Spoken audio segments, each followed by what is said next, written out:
Hello everyone, welcome to Deep Sight. I am your time-space navigator Lawrence, and welcome to our Historical Revelation series program. In this episode, let us explore the origins of the term emperor in English, which begins with the emperors of ancient Rome. As the supreme rulers of the Roman Empire, Roman emperors held the dual roles of head of state and head of government. The origin of this title can be traced back to ancient Rome, where the Latin term imperator originally meant commander. Derived from the Latin imperium, meaning authority, rule, it gradually evolved into the English word emperor. In 27 BC, the Roman Republic fell into a power restructuring due to civil wars. After defeating his political rival Mark Antony, Caesar's adopted son Octavian was awarded the title Augustus, meaning the exalted or incarnation of the divine, by the Senate, marking the beginning of the Roman imperial period from 27 BC to 476 AD. He centralized power previously held by the Senate during the Republic, establishing the Principate form of government. After Octavian's death, he was deified, and his borrowed names Caesar and title Augustus became permanent titles for Roman rulers over the next 400-plus years. Meanwhile, monarchs retained republican titles like Princeps Senatus, first citizen of the Senate, until the late 3rd century, when Diocletian abandoned this appellation. Historians collectively refer to the political system from Octavian to Diocletian as the Principate. In the title system, Octavian established 3 core imperial titles. Imperator represented supreme military command, Caesar symbolized bloodline legitimacy, and Augustus stood for unique supreme privileges. Among them, Imperator could be shared, Caesar was allowed for clan members, but only Augustus was exclusive to the emperor, becoming the de facto synonym for emperor. During the Principate, emperors also held republican positions of real power like Princeps Senatus and Proconsul, deriving their authority from these combined titles. After Diocletian's monarchical reforms, Dominus, Lord, replaced republican titles, and Augustus and Caesar transformed from honorary titles into positions of real power within the tetrarchy system. After Emperor Constantine the Great moved the capital in the 4th century, the Roman Empire gradually Hellenized. The 3 core titles were translated into Greek as Alpha Tau Omicron Kappa Rho Omega Rho, Autocrator, Dictator, Kappa Alpha Sigma Alpha Rho, Caesar, Caesar, and Sigma Epsilon Beta Alpha Sigma Tau Omicron Kappa Rho Omega Rho, Sebastocrator, Exalted Ruler, retaining republican hues and often awarded to heirs and royal family members. The exclusive imperial title, however, evolved into the Greek Beta Alpha Sigma Iota Lambda Epsilon, Basilius, King, becoming the official designation for medieval Byzantine emperors. Notably, the Byzantine Empire saw its first female emperor, Irene, in the late 8th century, who reigned from 797 to 802 AD. Prior to this, the closest figure to a female emperor in the Roman Empire was Ulpia Severina in the 3rd century, wife of Emperor Aurelian, who briefly regent for weeks or months after her husband's assassination until the Senate elected a new emperor, Claudius Tacitus. Her legitimacy, however, remained controversial. This complex history of title evolution reflects Rome's transition from republic to empire and the political and social changes across different historical stages, from Rome to Byzantium, and cultural contexts, Latin to Greek.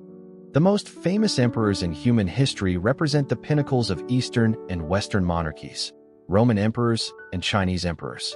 Though both are called emperors, the sources of their power, ruling logics, and the civilizational codes behind them embody fundamentally different underlying principles. Next, we will analyze their similarities and differences. First, let us clarify where imperial power originates. Is it divinely ordained or delegated? Starting with the legitimacy of power, Chinese emperors from Qin Shi Huang onward adopted the exclusive label of the Mandate of Heaven, claiming to be sons of heaven, with power directly from heaven, requiring no human certification. As seen in TV dramas, imperial edicts begin with by the mandate of heaven and the guidance of providence, emphasizing that their rule is decreed by heaven.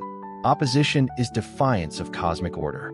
Confucianism developed a theory of the mandate of heaven, stating that if an emperor ruled tyrannically, he had lost virtue. and heaven would send disasters.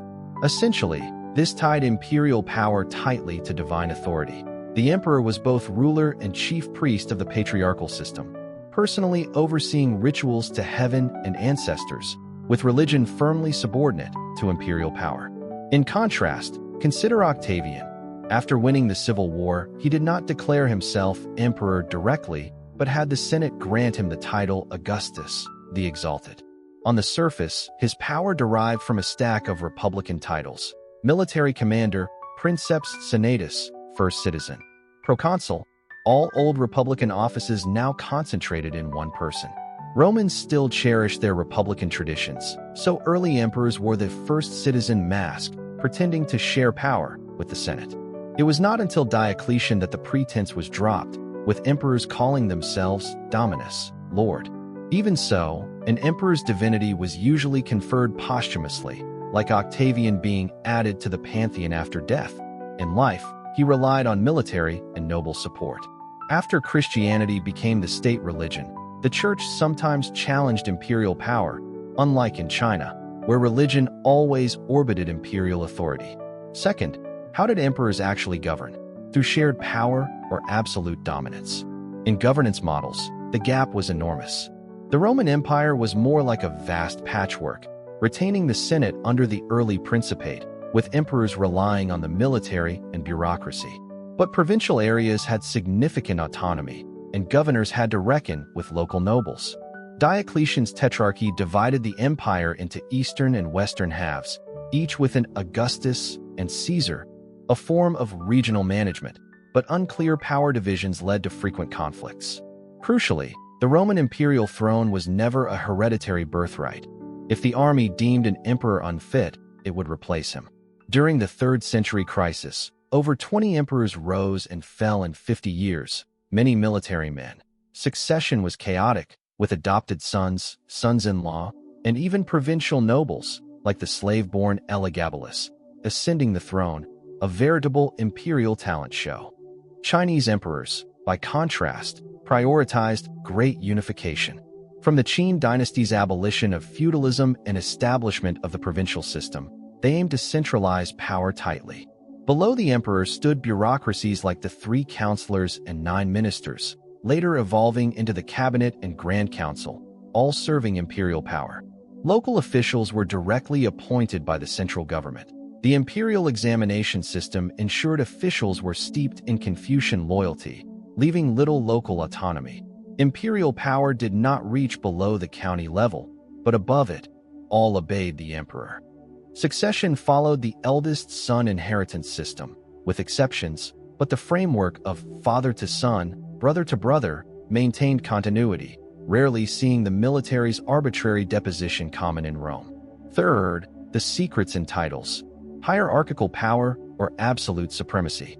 Titles revealed their respective power logics. Roman emperors had 3 core titles: Imperator for military command, earned by victory and shareable; Caesar for bloodline legitimacy, usable by heirs; Augustus as unique supremacy.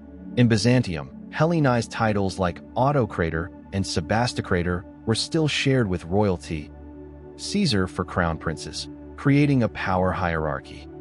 In essence, Roman imperial titles were more like positions. Eligibility depended on merit, a to each according to ability ethos.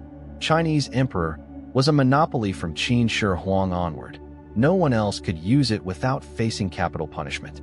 The crown prince was a reserve emperor without real power titles. Emperors enforced authority through ritual systems, temple names, posthumous titles, era names, all proclaiming heaven chosen. Non-royals could only become emperor via rebellion or ritual abdication. Wang Mang, Chow Pai. But essentially, the throne was a family inheritance, absolute dynastic rule. Finally, decoding the civilizational codes behind the term emperor, pluralistic rivalry or monistic symbiosis. These differences stemmed from social foundations. The Roman Empire spanned Eurasia and Africa, governing Greeks, Egyptians, Gauls. Diverse cultures maintained via Roman law and local autonomy. Emperors balanced ethnic interests, with power legitimacy rooted in universal citizenship. Caracalla's edict granting citizenship, to all free men.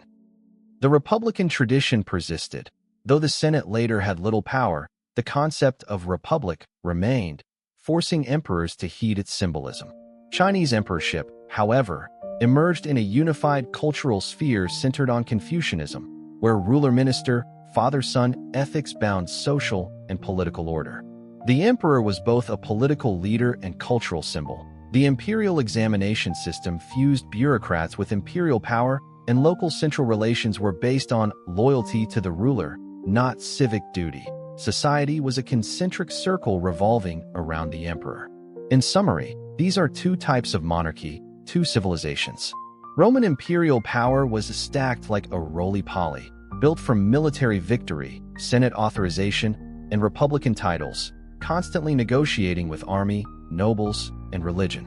Chinese imperial power was a pyramidal structure, reinforced from heavenly mandate to bureaucratic layers, forming absolute authority. Roman monarchy retained republican vestiges and multicultural tensions. Chinese monarchy was precariously centralized, achieving superstability through patriarchy and rituals. These models are distinct political fruits of Mediterranean and East Asian civilizations growing in different soils. History is a mirror. Let it clarify the past and foreshadow the future. Welcome to leave comments with your thoughts. Thank you for watching, and see you next time.